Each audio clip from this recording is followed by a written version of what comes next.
Hey guys, Furum here, and today I'm going to be testing the long-lost bike in Asphalt 8, the Aprilia Tuono something something, lots of numbers, 2017 something something. Before I show my multiplayer races in it though, I would just like to show my tuning and me winning the bike, because it was an extremely close final AI. My tuning was 010-010 and in Pro Kits 5050. A fairly standard tune for a bike, but one of the lowest possible tunes you could actually beat the final AI at. So, this bike, the Aprilia, is one of 3 bikes in S-Class. The other 2 are the Hayabusa, which is lower ranked, and the Ninja, which is higher ranked.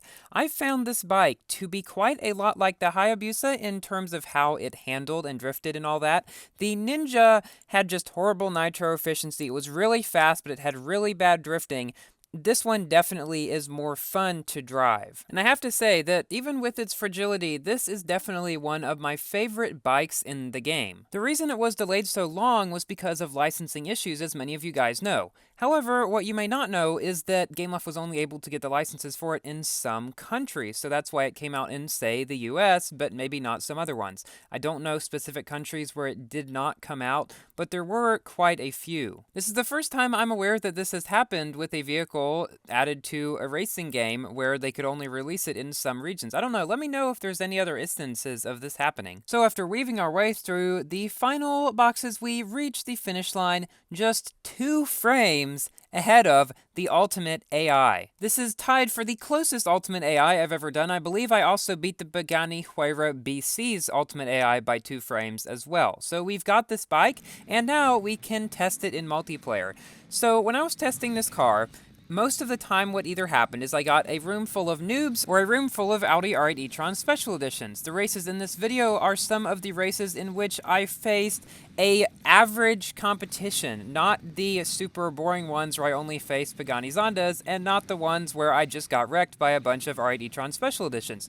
Now there are some R8 e-tron Special Editions in this video, and the final race of this video is a very good battle with one of them, and something very crazy happens in that one that, honestly, I've never seen before. So be sure to stick around for that. Now, in this race, we are facing 2 BMW M2 Special Editions, which I believe are fairly close to this bike in terms of performance and competitivity.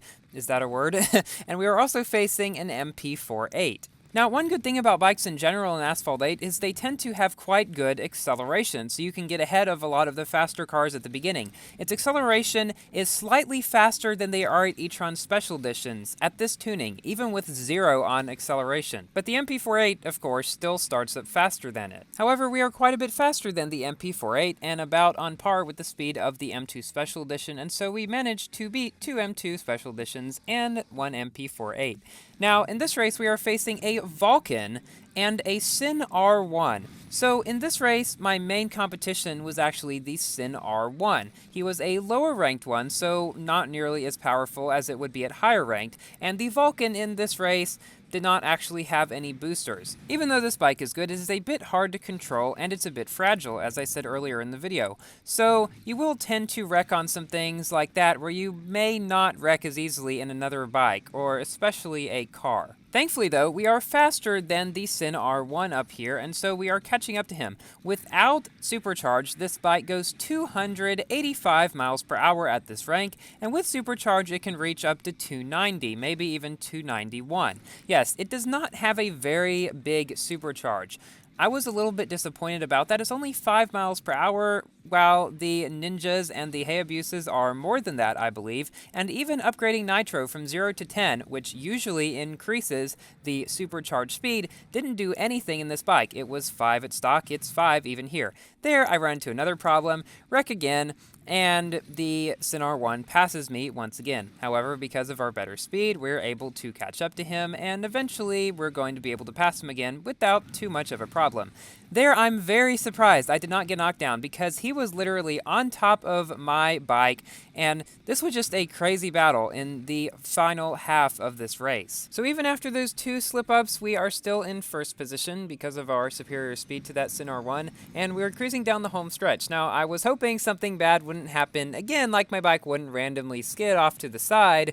I mean, I know skidding is fixed pretty much, like the X2 doesn't have any skidding problems anymore, but with bikes, I mean, they don't exactly skid, they just have other kinds of stability problems, like randomly turning, not really skidding. But thankfully we did get to the end without much of a problem, and come in first ahead of that Sin R1 and Vulcan. But in the next race, things don't end up quite so well.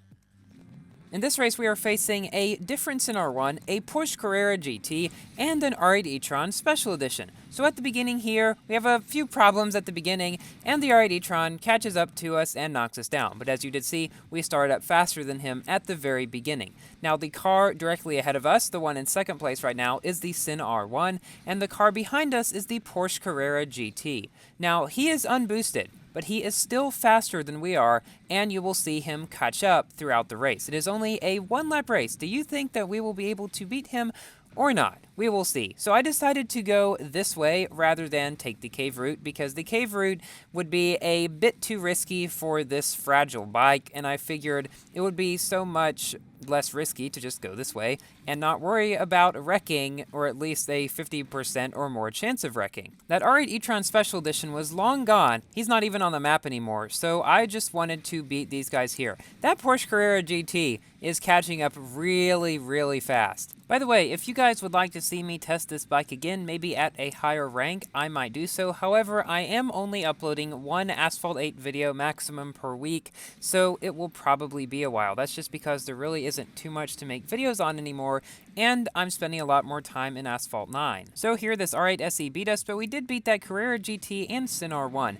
Now, this race is crazy, because something happens in it that I have never seen before. Our competition this race is an R8 e-tron Special Edition, as well as a 1529 M2 SE. That is the same as my tuning. So here we come up and knock down the R8 SE by bumping him from the side. The only way that bikes are supposed to be able to knock down cars is by landing on them from above. And in that case, he was going faster than we were. Not by much, but he was still going faster, so I have no idea how in the world that happened. That has never happened to me before when I'm driving a bike. If that has ever happened to you, let me know down in the comments, because that is just a very rare anomaly in Asphalt 8. Now, this R8 SE is probably about 12 miles per hour faster than us, so he is catching up again, and this is a 2-lap race. So it's going to be very unlikely that I'd manage to beat him. So I guess now I'll give my general review of this bike.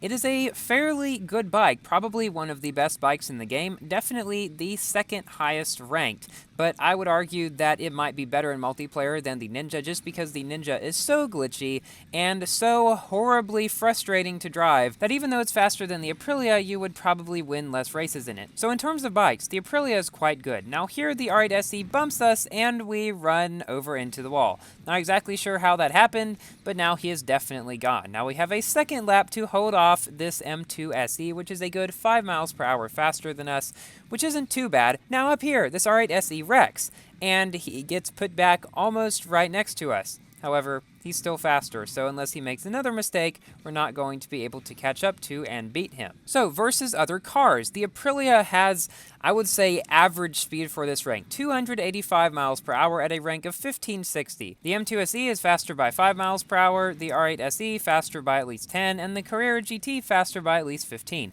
However, this is still a lot faster than any of the normal cars, or even partially powerful cars that you will see running around at this rank. And you see that even though it's slower than some of these more powerful cars, if you can drive it, it can do quite well, because it is frankly one of the easiest bikes in the game that is fast to drive. You just have to be aware of its fragility. So if you manage to win this bike in its R&D, do not feel like you've won something completely useless. It's not. While it may not be especially useful for anything, it's still decent in multiplayer, but if you didn't win it, don't feel too bad about that either, because there are a lot of better vehicles that you can use. But the Aprilia can hold its own in a lot of cases, granted that it doesn't wreck. So with this R8 e-tron just a few seconds ahead of us, we round the bend and come in second position. Thank you all so much for watching. Please like this video if you've enjoyed, and consider subscribing for more Asphalt 8 and Asphalt 9 content. And if you only play Asphalt 8 and haven't tried Asphalt 9 yet, I would recommend you checking it out. So I will see you in my next video. Goodbye.